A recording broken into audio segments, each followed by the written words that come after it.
Sure.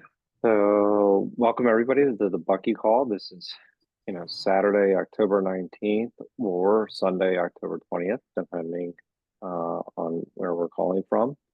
And this week we'll be getting back to uh, Amy Evanson's book, The Fuller Explanation, A Fuller Explanation. And I'm looking forward to starting this, starting a new section of the book. But first, let's do check-ins. Anne, how you doing? Yeah, I'm feeling great because yesterday I think what showed up was how there was one chapter that we were reading this Amy Edmondson's book, right? That talked about nature has one department. Hmm. I think it was this book, right? Not Yeah, cosmometry. Yeah, this nature has one department. And I love the part where it talks about you don't call a meeting with the physics department, biology department, chemistry department, math yeah. department to discuss how to grow a turnip. I've been sharing that with the school. And so yesterday we launched our esports education school because Oh, one of wow. our schools, yeah, we are wrapping the theme of esports education in, and literally the students are training to go for competitive esports, plus everything that surrounds it, from nutrition to conflict resolution to everything. So we started. And yesterday was the talk that we had with parents. I was so happy to see parents really interested in this because there are so many skills that are in esports that people, you can get it from other activities as well, but in esports alone, the level of simulation is one of the highest ways of getting to acquire skills. Retention is like 90%. I'm talking about real skills. I'm not talking about academic Mm. information, right? So we went down that path with the parents to talk to them. The cone of learning thing. When after 2 weeks, how much of the information uh, you've been introduced to is retained based on different ways of activities, right? So simulation is right up there at 90%, right? And 100% is real world, like you're doing it for real. So we realized that esports is providing so many skills, yeah. And people are not aware. So yesterday we had, and the parents who are putting their kids in schools today, they are very different. They're young, your age, um, and so Mm. they're making very different choices for their children, right? So the we went down the path of checking into a few things. All the esports, um, that came through gaming, a lot of innovation that came through gaming. They are impacting the world today. And so off the top of our head, we picked up IoT. Like just based on what we know, Mm. metaverse is definitely one of them. Mm. Blockchain, cryptocurrency, and so on, right? Because they all came from games. Then when we went down that path, we searched, and I can share this with you, as in like there's so many other things, and we were shocked. And so it was very good and very easy for us to tell the parents, like voice recognition, facial recognition, live streaming platforms, AI, AR, VR, digital twins, this what they call pre-predictive analysis, the skills, because you got to predict, yeah, in games, Predictive. Yeah, I mean, so yeah, it's predictive predictive analytics. I mean, there's that. and analytics, yes, correct. And then of course, graphics processing unit is with all our phones, in all our devices, eye Yeah. tracking, motion capture, 3D rendering. And when we showed that to the parents, I think they were blown away, right? Because people don't equate it with gaming, and like a lot of people get into trouble for gaming. And I said, those who are in their maybe 30s, 20s, 30s, and even 40s, okay, they've been gaming. And because they didn't listen to parents and they continued to game, that all these were the innovations came out. Wow. you know. Yeah. So you just imagine if they had listened and been obedient and not done anything, like that really step out of it, which I know a lot of people do. But then when we pointed this out to the parents, they were like, information that you don't, and it like what we get today is not because of people gaming today. What we are getting, like this whole list of stuff, is people gaming from 40 years ago. And that's it. So Yeah. yeah, no, I mean, Yeah, then yeah. that was one. Then the other one about all the departments coming together, we sat down, and initially the skills that we were my people were putting out was like problem solving, hand-eye coordination, and and so on. But I said, when you write it like this, anybody can pick up those skills anywhere. It doesn't based on games. So we did a deep dive. The question that we put into the computer was, what are some of the surprising skills that showed up because in serious gamers? Like people didn't expect it. There's like you're wasting time, right? My God, the list we had, it was amazing. So wait, let me. Maybe I can send it to you though. The list, yeah. Please, yeah, I please can do. send it to you. I'll put it into our group chat. But the point is, then we started pulling out for the parents things like persistence in learning. So people put persistence, right? Or resilience, but Right. it's not precise. This is persistence in learning, picking up new skills or information to progress. Because at different levels, things showed up, and right there, you got to figure out what the skill you need, and you got to keep doing until you have enough skill to get over that level, right? And then we were talking about reacting swiftly under pressure. Yeah. We have so much. My God, I was so blown away by the whole. Yes, and then instead of resilience, it's resilience to criticism. People talk about focus, but this is staying alert and attentive for extended periods. People talk about leadership, but this is leadership under pressure. And then people talk about creativity. Wait, I got one on that one. Hold on. I got to figure out where it is. Okay, this is. Hold on, maybe it's up there. Because we had 3 slides on skills being acquired, or oh dear, where is it now? Something to do with creativity. It's like you are somewhere. No. Okay. Anyway, when I find it, I will share with you. So instead of the basic creativity, it was way, way more powerful. So ethical decision making, analyzing in-game and social nuances and their impact, adjusting strategies in response to changing conditions, things like this. So we became very precise with it, and we were talking about left brain.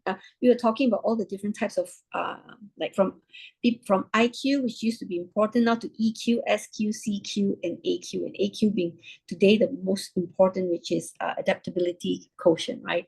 CQ being a curiosity quotient, cultural quotient. Yeah. So things like this, and so we gave parents a lot of information, and so we told them that we are living. Our school is living in 2040, because if the kids are in primary 1, they will graduate 15 years from now, which is 2040. And whatever we shared with the parents, whatever traditional education system is doing is teaching and getting their kids ready to work in 1980s to 2020. I was like, so we really are hammering it through with the parents, and more to encourage the parents who came for this to understand how immense it is, the decision that they're making to support their children on this, so they're picking up all the skills in the future. Oh, and then we have a tagline I think you're gonna love: leveling up minds in the classroom of tomorrow. Yeah. It, So but yes. so you had a, I mean, yeah, and so yeah, I mean, I, just to, do a quick check-in is that, things, it had an interesting week and actually being exposed to some of the same technologies. But, what really excites me is I honestly could listen to you forever. I really could. And there's a reason as to why that is. Um, it's, well, one, you have a passion for actually educating and helping people. So that's number one. But also, uh, the different types of learning methods that you're actually talking about, I find that are essential uh, for kind of meeting people where they are. Yeah. And meeting people where they are ultimately gives them the practical skills that they need in order to survive. So, kind of however you learn, you may learn through, you know, gaming. You may learn through traditional text. There's a number of different ways of kind of understanding the world, and uh, that having all these different types of options gives us the practical skills. And I think that that relates directly to Fuller, and that when he talks about it, and or when Amy writes about it in this particular part of the book specifically, is about how there's a lack of practicality in education in general, Yes. and a lack of practicality in the words and our way our words align to reality. Mhm. So this is directly related to what Bucky is talking about. So it's kind of this two different, you're providing a number of modalities for people to actually be able to learn. That's one. So you're meeting them where they are. But what that is, being in a simulation. And this is something that's used where I work, is the Navy. Um, and a lot of movie studios and things like that for training purposes to simulate Mm, what it would be like to under real conditions if you're in the field, so to speak, mm, and under attack. And yeah. so how do you react? Leadership, as you were saying a moment ago, leadership under Mm. certain extreme circumstances. Yes. So how do you react? But that's education that is simulating reality. Yeah. And when we don't simulate reality, when our words don't even match reality, they skews people's perception. Mm. And that's one of Bucky's, big problems with the way education, even, sun up, sun down, or Yeah. sunrise, sunset. I'm sorry. Mm. So, I mean, so that whole idea is that, how the precision of our words, our language, Yeah. and everything don't match reality. So Mm. these educational methods that you have, um, I think are going to bring a lot more people into the fold, is one. But it's going to give people practical skills Mm. for really being able to function. And that makes learning fun. And by making learning fun, I think that actually will know and eventually, uh, that education is a key part of that interacting with each other in a more healthy way. So Yeah. And now I have to share with you, I've been quoting you a lot. I've been telling everybody that, look, this is logic that has no relation to reality. You've got to yeah, have logic in relation to reality, you know? yeah, So I've been talking to my team during meetings. If it shows up, I'll point it out to them. So it's been really, really cool because it's giving them a very different way of thinking. So I just want to let you know the lots I've been sharing thank you. with the team. And so okay, this anyway, this is, thank you so much for saying that. Yeah, and you're right, absolutely right, because one of the people will generally quote is Richard Branson, because he talks about the fact that education is not practical. It has to be practical. So we went down this path of making education as practical as possible. So if there's one person I would really love to have, like be the face for this education system going forward would be Richard Branson. Yeah, just putting it out there in the universe. And the universe may hear that. I mean, I really, and I mean it. It's there is that aspect, and how I look at Stoic philosophy as like a really kind of a foundational part of my life. And the thing that's so important about it is that there's such a practicality to it, and that it applies, and that even people that I know that actually practice cognitive behavioral therapy, rational emotive behavioral therapy, talk to me about using my words correctly, so they don't distort my perception of reality. Yeah. So sometimes things like catastrophizing, saying this is the worst thing that's ever happened, or something along those lines, they distort reality. Yeah. And that's what Bucky says, essentially what he's talking about pi. And so when he's talking about irrational numbers, this is where he's saying that this is kind of the distortions of reality. And this is why our words matter. And think about the emotions that are actually brought up for us when we say, again, this is horrible. Well, is it really? I mean, and so it makes us feel differently. And so, why I was bringing that all up is that Stoicism, in particular, it's not about just philosophy; it's about philosophy that can be applied to the real world. Yeah. And so that aspect of it, and that to me, I think is, and I've spoken about this before, I think at its highest level is that you're applying principles that that are they're ethical, they're based on ethics, and I think that that's the highest form of kind of thinking. And the reason I believe that is because you realize that there's something bigger than yourself. And once you realize that, you apply your principles that are higher, the higher level principles that enable you to see that whatever we're doing is not just about the here and now. It's actually about maintaining our character for the rest of our life, for the best as that we possibly can, and living a good life. And having that outlook on living a good life is really what I consider like kind of the highest level of thinking and engaging with the world. Whatever we do, we're doing it in relationship to something else, meaning someone else. And so I think that's where, anyway, so I think it has a lot to do with what we're covering here.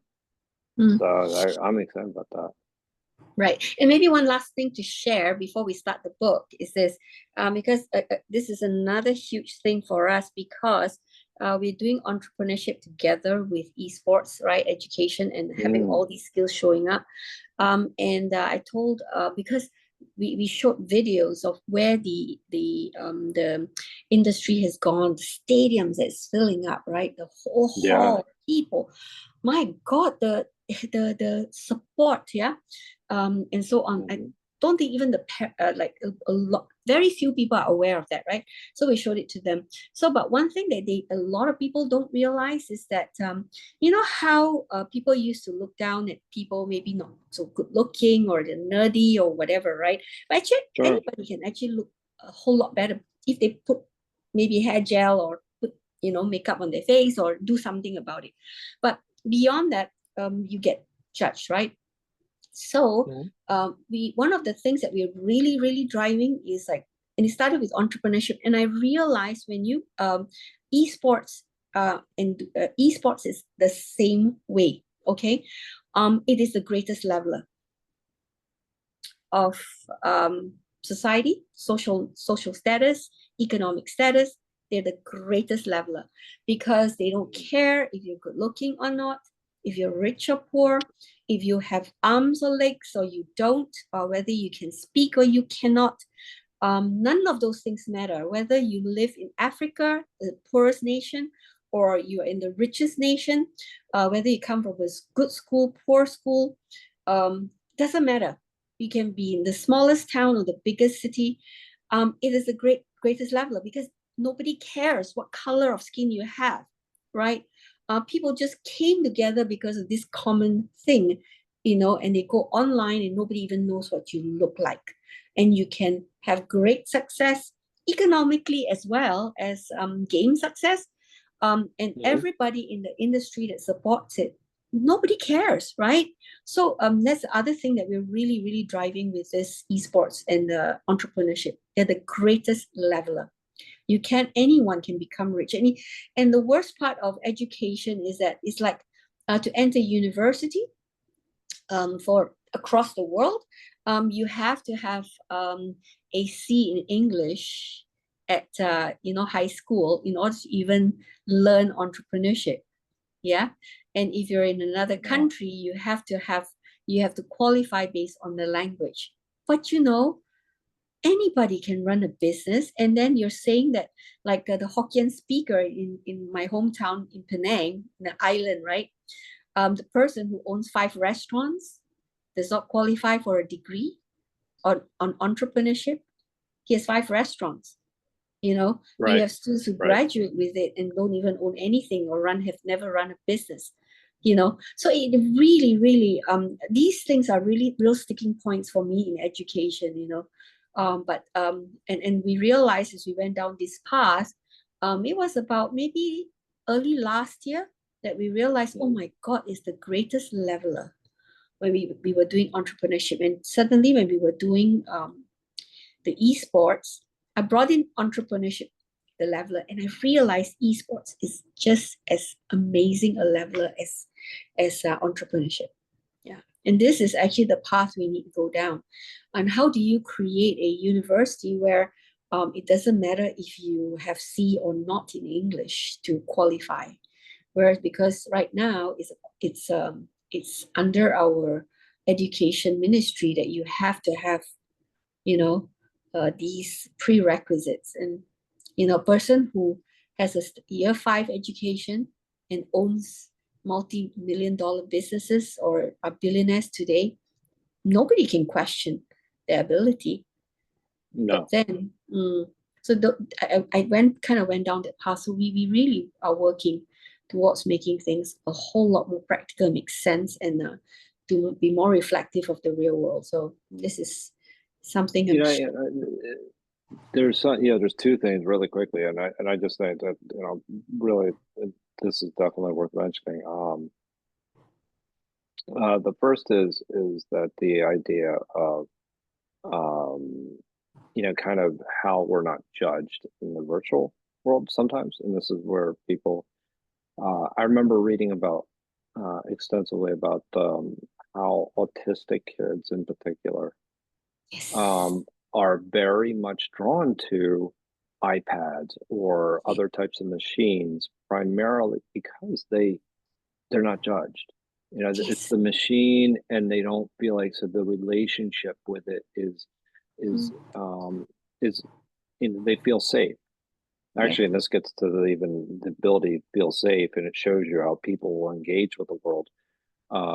That gets to one of the core ideas that Amy writes about in general, psychological safety. But there's an element of safety that you have when you're engaging with a machine. Now she's talking about it in a different context, but the principle still applies. The idea of feeling safe and being able to express yourself, and that sometimes machines are much more conducive to our personalities and how we interact and learn than people are, and that's just that's to some degree unfortunate, but it's true. So, but the second thing that I was really thinking about, and I had actually mentioned your name to a friend of mine, but he actually focuses on flow states. And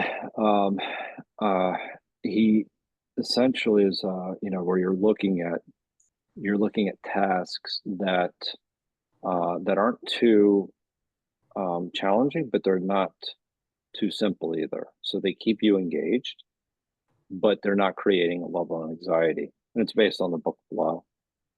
And there's a number of categories that are actually looked at. And so it's a game, like almost like a gaming, where people are actually trying to get to that ideal state, wherever they're trying to, whatever they may be trying to do. And so,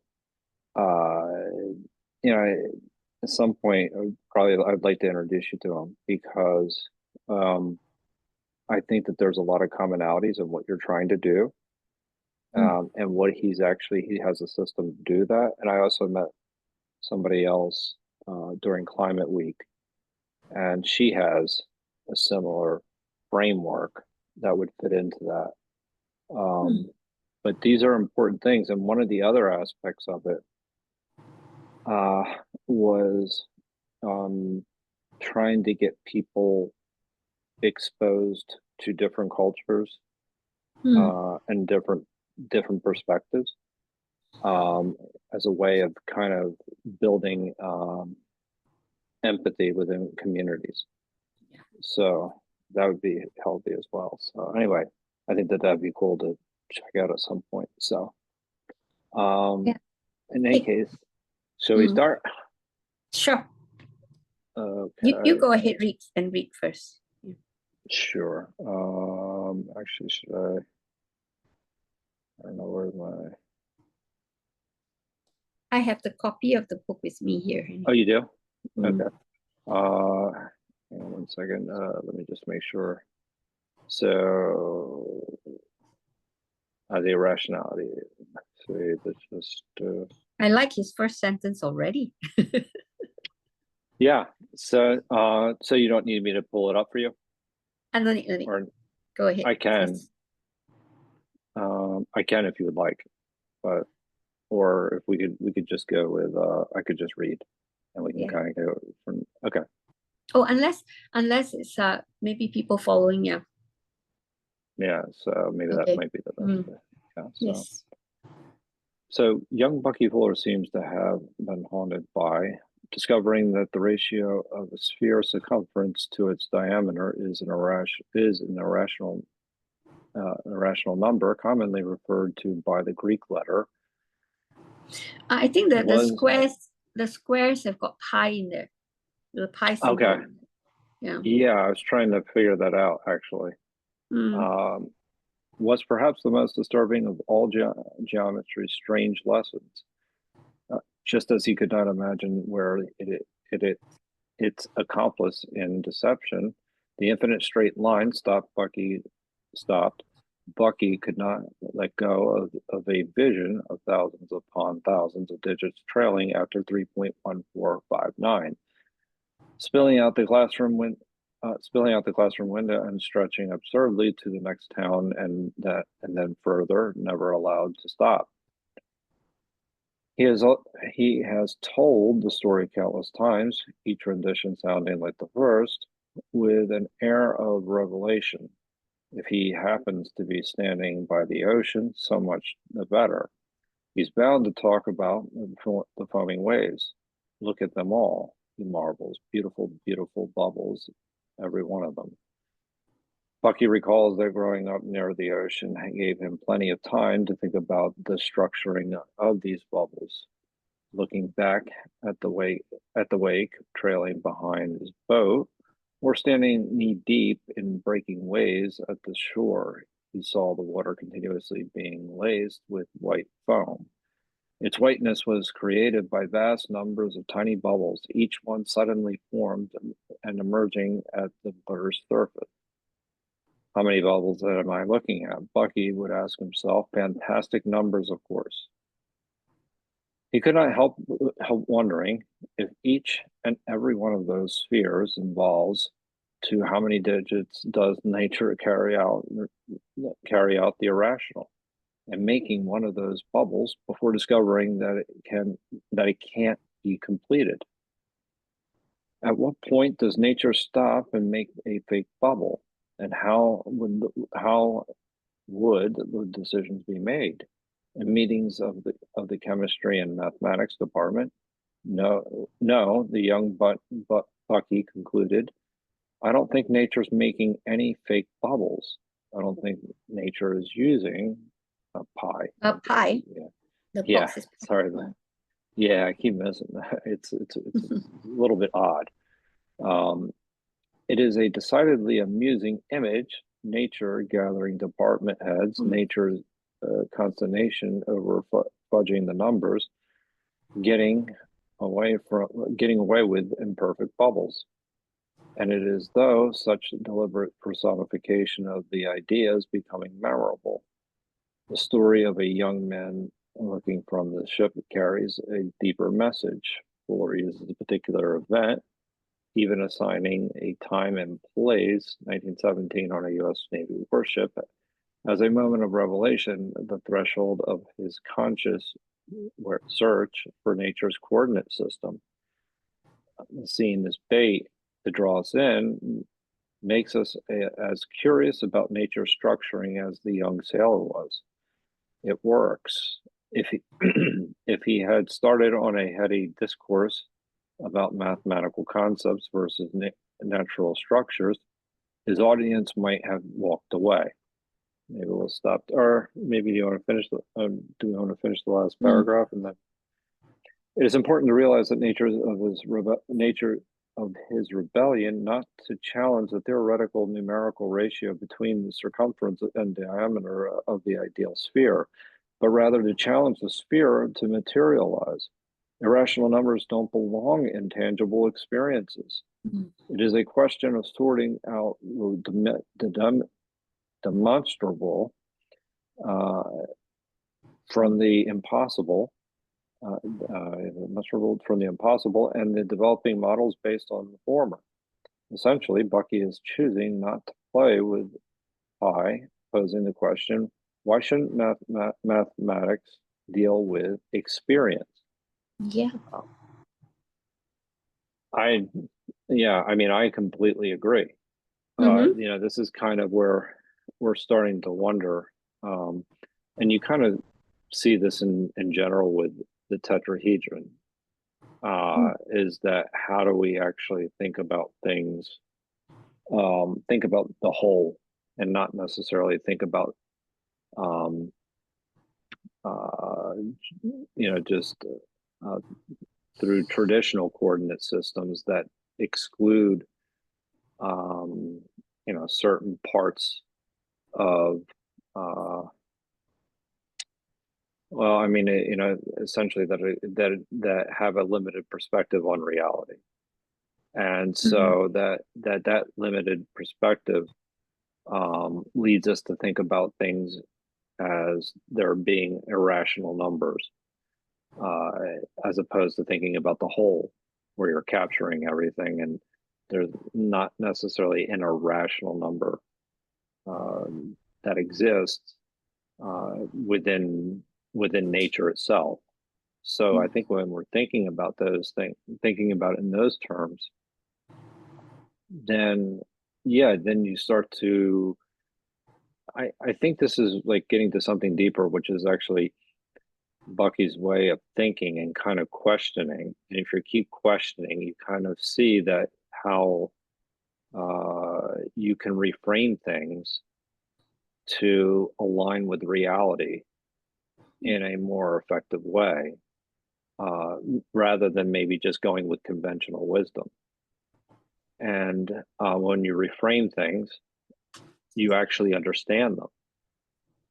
That's one of the most important parts about kind of coming up with the idea of what nature's coordinate system is. you're making these observations and you're seeing what everybody else is saying, and you're not saying, you're saying, well, this doesn't align to reality and I have a better system. And it kind of figures into Bucky's other system, is that if you other approach, which is if you have an idea about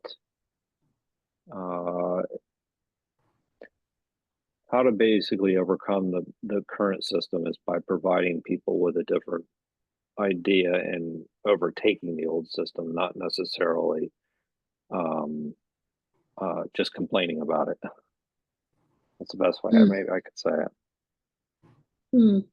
Okay, I get it now, because you said that just now what I was sharing is showing up in the irrationality of Pi. I had no clue that this was coming, right?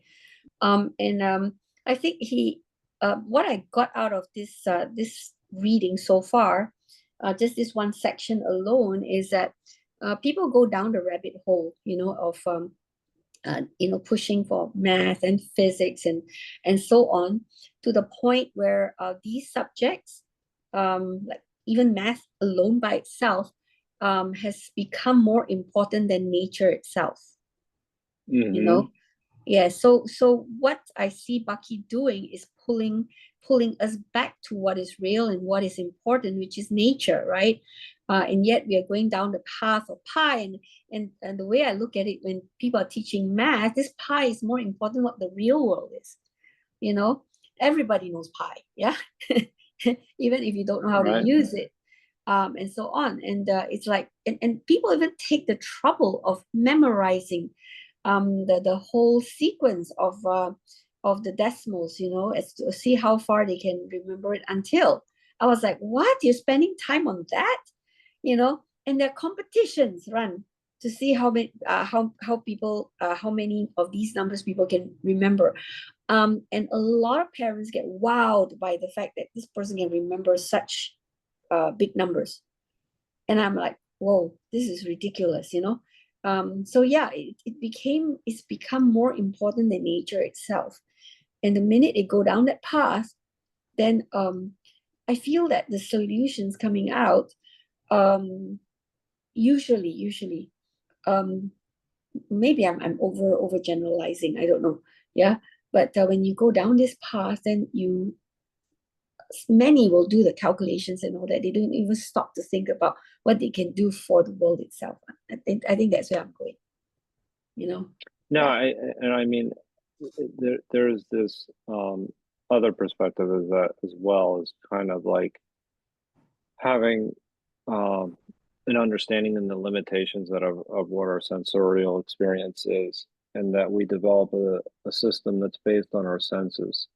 And when we develop a system that's based on our senses, we don't necessarily look beyond what the current system is offering. So this has real implications where it comes into people can't even imagine things being different than they currently are, primarily because it's just part of this system. But it's like looking beyond and trying. This kind of comes back to the whole idea of kind of capturing the whole, so to speak. Is that you're moving beyond just a sensorial experiencing, and you're capturing everything. And that's why there's something like the tetrahedron, which is a complete system,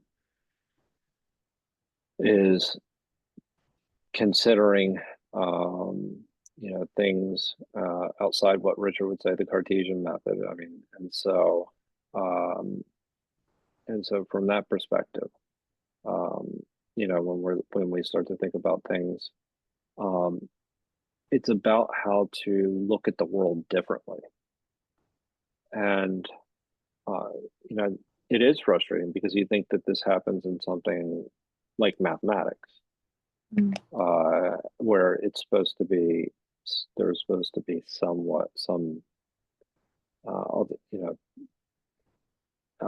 some fidelity to the system, but seemingly anyway. Yeah, I mean, and while we're not necessarily kind of looking beyond just our sensorial experiences, that's I think Bucky's really his big complaint. But just how we limit ourselves in every other aspect whenever we're thinking about systems or even how to do things differently. That you start to label things that are so-called like they're irrational when as if they weren't real. So that I think that's one of those important points too that I take away from that is that yeah, just looking from that. Yeah. Anyway, would you like to, or I can continue to read, no problem. Yeah, sure, no problem. Go ahead, Joe. Okay. So nature isn't using pi. Nature can have no perfect spheres because she has no continuous surfaces. The mathematician's sphere calls for all points on its surface to be exactly equidistant from the center. The sphere, explains Fuller, has no holes. It is an absolutely impermeable container sealing off a section of the universe, a perpetual energy conserving machine defining all laws of nature. The illusion of physical continuum in a spherical system is due to the limitations of the human senses. On some level of resolution, all physical solids and surfaces break down into discrete particles. A magnifying glass uncovers the tiny dots of different colors that make up the pure blue sky in a magazine photograph, and a microscope, if it could be set up in the sea, would reveal that nature's bubbles are likewise fragmented, consisting of untold numbers of discrete molecules located approximately equidistant from the approximate center. If such a phenomenon could be precisely measured, we would find that the ratio of a bubble's circumference and diameter is some number very close to the elusive pi. But the point says, Bucky, the point says, Bucky, is that the bubble differs from the Greek ideal. A physical entity is necessarily demonstrable and finite, while an irrational number such as pi is just the opposite. A real sphere consists of a large but finite number of 0.16 divided by 0.17 interconnected individual energy events. Moreover, the middle of each of the implied chordal straight line connections between events is slightly closer to the sphere's center than the ends, thereby violating the mathematical definition and ensuring some small departure from the ratio. Any cross-section of the sphere will be not a circle, but a many-sided polygon. Likewise, the most perfect-looking circle, carefully drawn with a sharpened pencil and accurate compass, will appear fuzzy and fragmented through a good magnifying glass. The most precise ball bearing is imperfect. We did read, I think we might have read this actually. A good approximation of pi, but always imperfect, with bizarre mountains and valleys dramatically visible after 5,000 times of magnification. In chapter 15, we shall examine the specifics of an alternative model for the mathematician impossible sphere. Yeah, I think we did. Yeah, we did read. All right, so you've gone past this. Yeah, that's okay. But thanks for reading it again with me. No, I appreciate it. It's no problem. Do you want to comment on anything? No, I think that's fine. He's adding on more to what he's saying and be even more precise about the issues of math. Yeah. Yep. So then I'll just keep reading. And the fake bubbles led to further contemplation about pi. Nature is always associating in simple whole rational numbers. Thought Bucky, H2O, never H pi o, irrational numbers do not show up in chemical combinations of atoms and molecules. Clearly, nature employs one coordinate omni-rational mensuration system. None of this is new information. Any one of us could have thought about it for a while and understood that, of course, does not play a role in the making of bubbles. What happens is that the turbulence introduces air into the water, and the air is so light that it floats toward the surface to escape. It's an easy problem of getting the most air in each pocket with the least surface area of water pushing into collapse the bubble. The spherical space allows the most volume per unit of surface area, as we shall learn in the later chapters, providing the most efficient enclosure from the air. Nature is exquisitely efficient. I didn't enunciate that perfectly, but even if we did contemplate the mystery of the seashore, we probably didn't bother to take our children aside and explain it to them before they became perplexed and frustrated by never ending in mathematics class. Never ending pi. I keep looking past that box. So let me just read. Let me see. I'll read this next section. And then how far did you all go, though? Do you want to continue from where you left off? We can continue from here. We were actually reread one section. I think it was 2 weeks ago, 4 weeks ago. Oh. That was, and I mean, these are sometimes going back over these is not necessarily the worst thing in the world. Okay. Especially if if this is we're going through it together. So sure. If nature's lack of employment of pi isn't news, why does Bucky persist? Why use his own considerable but still finite energy to lecture tirelessly on the subject for half a century? The answer lies in the fact that our education and popular awareness fall short of the mark. Fuller felt that society did not sufficiently emphasize this discrepancy between theoretical games and real structures.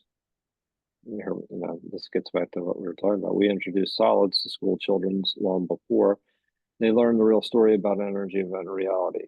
If humanity is to feel comfortable with science, argues Fuller, education must present accurate models in the first place. The message behind the bubble stories is, why not tell the truth from the beginning? He calls widespread recognition, 0 times 17 divided by discrete energy events, a reality that not perceived by human senses.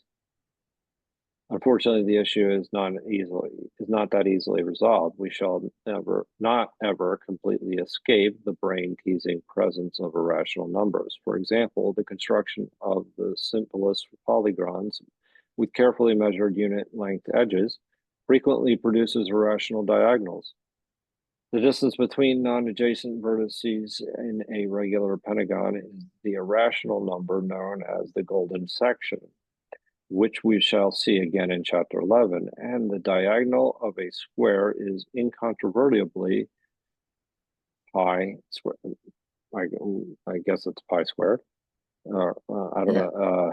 Yeah. Let me have a so look. However, yeah, it's hard to say. Or incontrovertibly pi. Yeah, pi squared. Yeah. Oh, so it's a it might be a footnote. I think actually. No, it's a divisible. I mean, like a. I don't know what you call it. Is it dividing? Let me. Can you? I don't know if can you see? I really can't. Hang on. Wait. Can you see the 2 there? Yeah, let me just. Oh, wait. Yeah. Can you see Oh it yeah, too? square root What of do you 2 call or square root. square root? Yeah, there we go. Square root. Sorry about that. Yeah, that now I definitely remember all of this actually. So incontrovertibly square root. However, in every actual construction, a finite approximation determined according to the specific limitations of available measuring instruments. The numerical fractions must terminate in a is a consequence of investigating verifiable experience rather than the theoretical relationships, just as architects do not work with irrational length 2x4s. Measurements obtained through operational procedures are necessarily real. Finally, Bucky's dismissal of these troublesome values calls attention to the granular constitution of physical reality as described in the following section. And this is the finite accounting system. Yeah, this is where I was, I remember leading off as the finite accounting system, because that's one of those areas that I think of quite a bit. But this was a really rich section as well, as we had covered. I don't know if you have any specific comments, but we talked a little bit about I think how can go on. Yeah. the limits of sense perception as well is what we went over last time we were here.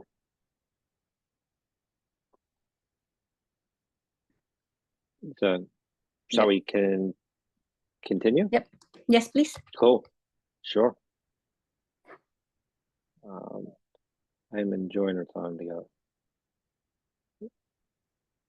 Can you see that? Are you able to see the Yes, screen? yes. Can. Okay. So finite accounting system. You cannot have a fraction of an energy event, philosophizes Bucky. Science progressive subdivision ultimately reaches indivisible particles, which means that reality consists of whole numbers of energy events. Therefore, we need models that will demonstrate the concept of structures consisting of discrete or countable units. In synergetics, area and volume are presented as quantities that can be counted as opposed to measured and described as a continuum. Area is associated with some whole number of events on the surface, while volume is tallied as the number of events throughout a system. Chapter 8 will examine how sphere packing models illustrate the association of volume and surface area with discrete units. Chapter 10 will discuss the concept of volume in general and its role in synergetics. We are not used to thinking of reality as submitting to a finite accounting system, but in fact it does. Consider the phenomena of light. Few things seem more continuous than the light that fills your living room when you turn on the switch, or the light that seems to fill the whole world on a sunny day at the beach. But we now know that even light consists of individual packages of energy called photons. Although they could hardly be smaller or lighter, photons are nonetheless discrete events, countable in theory, even if there are always too many, jumping around too fast to make that enumeration possible in practice. With its flawless illustration of continuity and contradicting science's detection of constituent photons, light is a perfect phenomenon to symbolize the validity of a finite accounting system.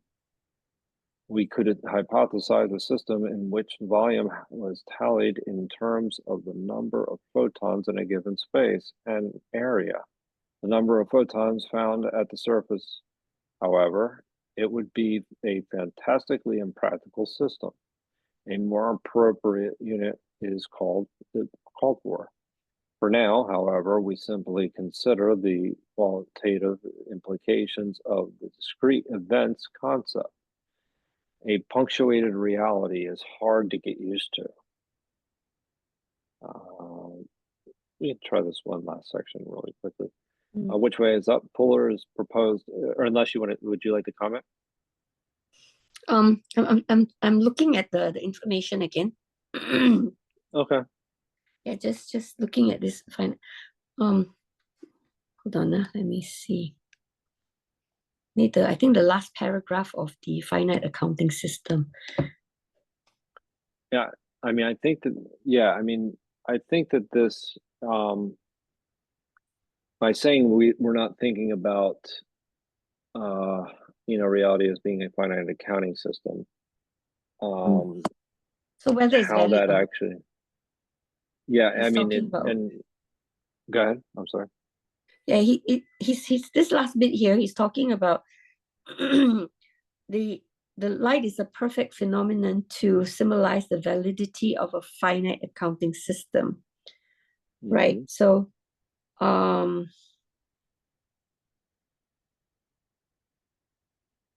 yeah, okay, so carry on. Go ahead. No, that's fine. Yeah, I interrupted you. No, carry on. Yeah, so it says that in the sense that he talks about how you turn on the switch where the light seems to fill up the whole room on a sunny day at the beach. But we now know light consists of individual packages of energy called photons. And I guess in a way that's kind of thinking about terms in terms of how things can be seen as a finite accounting system. How photons are a set of like discrete events, like as he was saying there, not totally dissimilar. Although the power of hang on one second. Not totally dissimilar to the way we experience the world. How our regular experiences are discrete events, and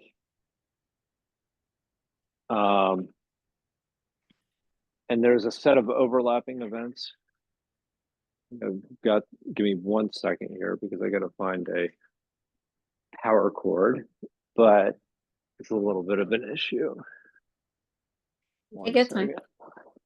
Yeah. But that's, the way I'm looking at it is that if we look at it the way that there are a set of discrete events, and that's how our experiences are shaped and how that actually shapes our states, different states, that's the way I'm looking at it. So if I'm experiencing the world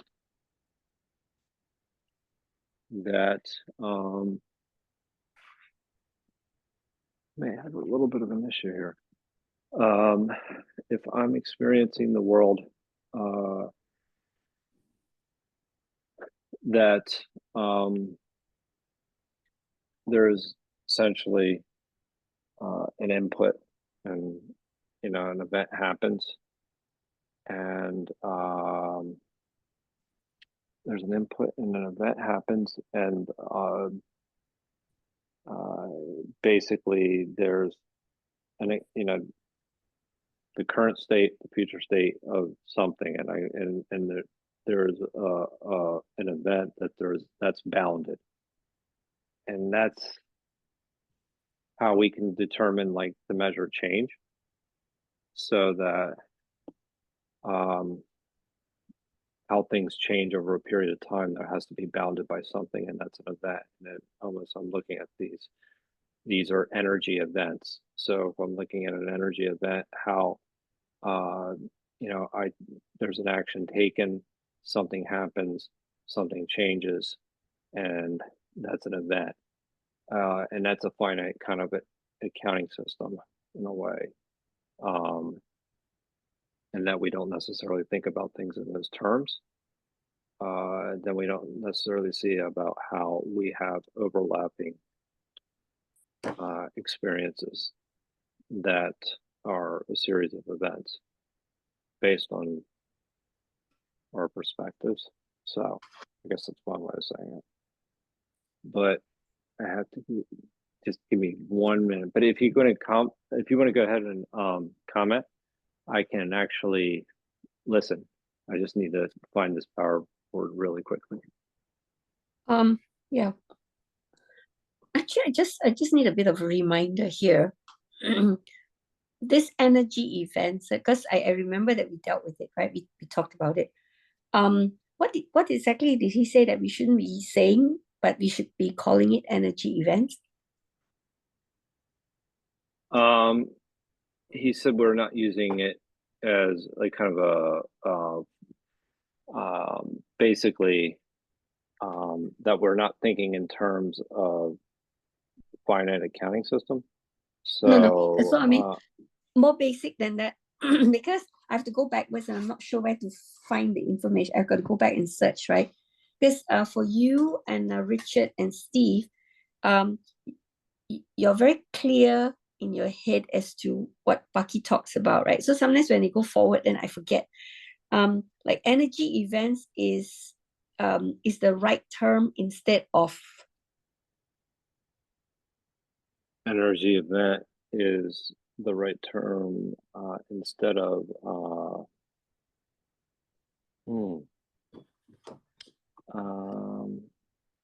me see here. What would be energy event is the proper term instead of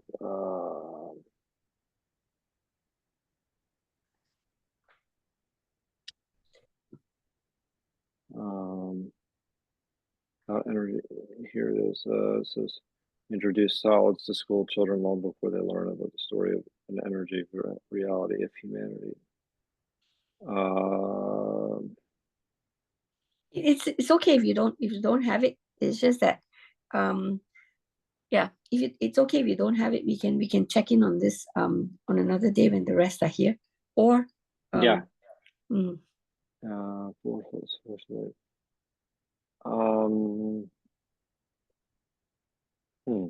That's going to bother me, but yeah, we will have to actually come back to that.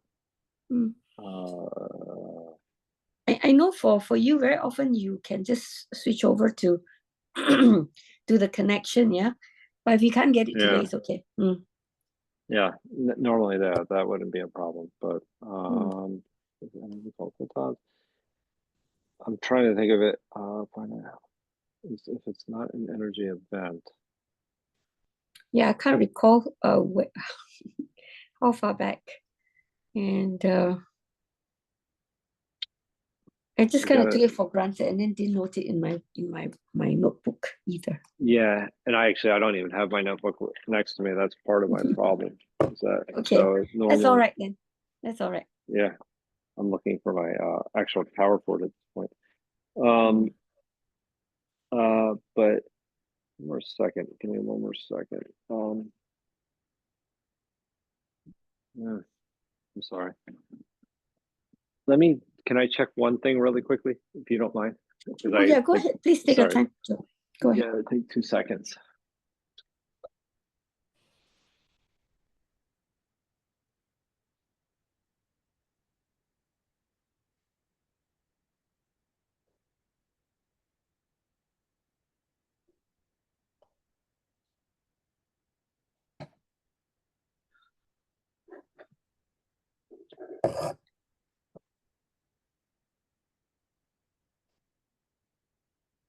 Looks like I might actually have to just hope until that this actually lasts I think, Joe, long enough.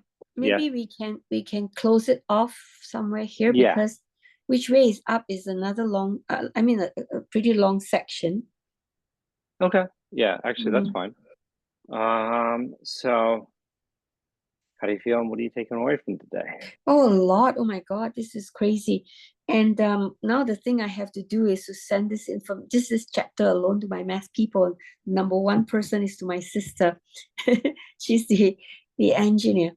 And so I want to have her thought on this one as well. Yeah. So this is one of the biggest things I'm doing. I'm going to be doing this week. to actually chase this down as to what it's looking like in how we're going to move forward with the students, like to give them the additional information and yet make sure they don't use it in the exams. And this relates to something that came up this week, because to explain to the parents about how what games do to bring education and students together, like getting them to like connect like this. When I brought this up, one of my people told me that, put a metal in between, and North Pole and North Pole will not repel each other, and it'll attract, right? There was once I explained it in a talk. I had someone in the audience challenging me that says that the textbook says it won't, it doesn't work that way. It doesn't happen in nature, that if you put a piece of metal in between North Pole and North Pole of a magnet would attract, So I decided that let's come back to this and and actually do an experiment where we film it to show this, and it does work. You put a piece of metal in between North Pole and two North Poles of two magnets, and it goes clink. So then that's because a lot of my people in the school, they're not trained teachers to teach up to, say, high school or pre-U.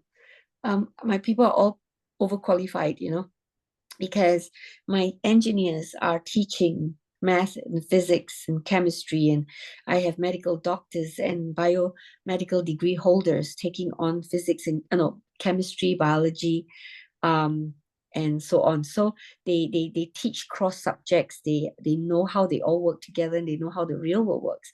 And so the other day I was talking to one of my teachers who's got a master's in physics of mechanical engineering. He said, yes, there's so many pieces of information in the high school physics and chemistry and math that they're incorrect. And he had to tell students that it is not correct, and that the example I gave them. So when you have people who have learned beyond what the school is saying, they are able to give you the real information, right? So right here is exactly when we were reading this chapter up to this point, that came to me. If you want, I can share. I show you what I mean by that. Would you like to see it? Yes, please. Yeah, absolutely. Okay. Let me share content.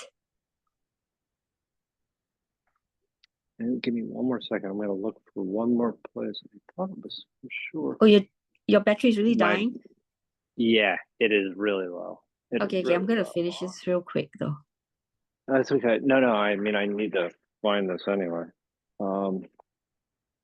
It was, just don't know where else I could have put it. Okay, unless I do it next week. Yeah. No, go ahead. Actually, go ahead, please. No, actually, I might as well keep it going. It's going to. Is this one?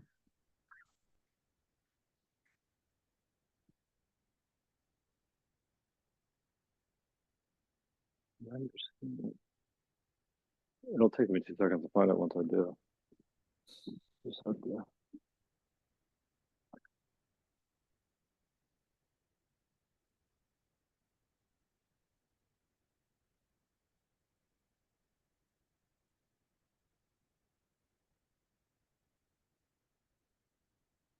I'm looking at it. Sorry. Oh, okay.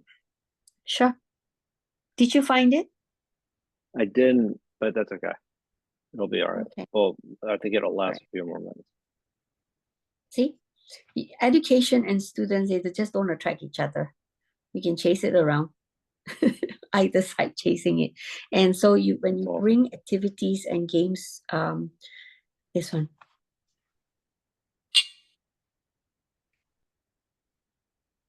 It pulls the opposites together, So this is what we the kind of analogies we give parents. And this one, he said that real world, it doesn't work. Science says it doesn't work, but it does work. Mm-hmm. Okay, yeah. Okay, let me That's go awesome. back. Yeah. So, and Joe, how do you feel and what is your takeaway today? Oh, that's actually, I mean, that was awesome right there because actually, Wayne had talked about the law of magnetism in the past as well, during some previous sessions that we had together. So one thing is that I'm just seeing really quickly is that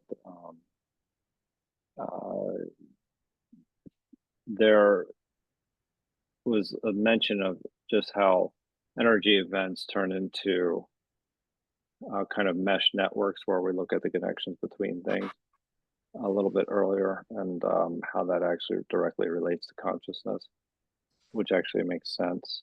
I don't know if that's exactly what the term that you were looking for, but I was just looking back at the text and how this is a mesh of energy events are interrelated by fine networks, tiny vectors, and how it gets into consciousness, a discussion about consciousness that we had about, I don't know, a couple of weeks ago. But in any case, you know, I'm thinking about what our takeaway is from today. I think about in terms of systems, and how to think about Bucky's concepts, both, you know, in the sense that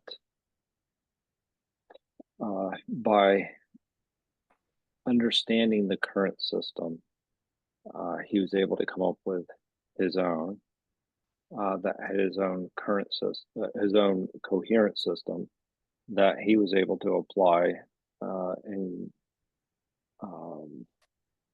and essentially build all different types of objects and actually demonstrate them through geometry. And that kind of comes back to what I was talking about a little bit earlier, is the ability to seek patterns and basically understand patterns. Is are you know, they reveal things about nature and the world. And what they reveal is they also reveal about how we perceive or misperceive the world. And understanding that there are limits to our sensorial experience is key, because that is, to me, is exactly why you have to have a set of principles to fall back on. And so then you start to extract general and be able to have a set of generalized principles that then govern your system. And the reason that's important for me personally is that having that ability to have a set of principles is essentially a way of kind of relying on it's having almost a framework for living in general. So when I sit back, and this is where something like Stoicism actually is particularly beneficial, is that how do I think about my life on an individual level? I think about it in terms of, you know, in terms of justice, in terms of, you know, temperance and courage and wisdom. And those are principles that I can fall back on in order to evaluate my day. And what I do is I did then determine the set of patterns in my life, and how I, you know, was able to abide by those principles. And so that's the kind of where then the patterns start to allow me to understand myself and change. And so it's based on those principles, though. To me, that's really the most important point, is kind of being able to have a coherent system, understand patterns in nature, and understanding um, how to change. And so that's what Bucky's doing in providing us an example with pi. So, and that's what's so powerful about that. So, I mean, these are the kinds of ideas that, yeah, we have to dive a little bit deeper into understanding some of the things that that Bucky's saying, but you can see the patterns in his thinking and how basically the world thinks about things currently and how we can have a higher fidelity in our words as well as our actions. Yeah. So that's how I see it.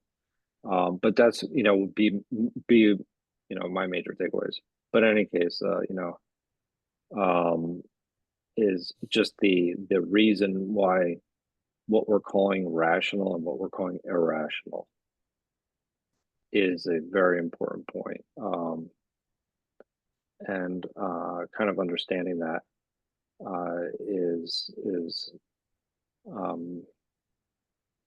kind of like it's acknowledging the limits of our sensorial experiences and the limits of our systems. Anyway, so that's a lot for me to ponder on a Saturday night at 1 a.m. So, but I almost landed at the right time, but Yes.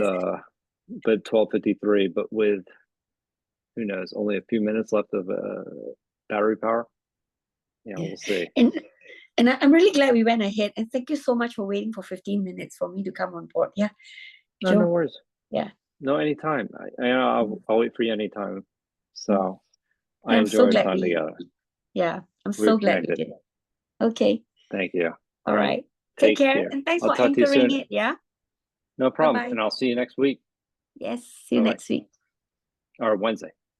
Wednesday. Yes.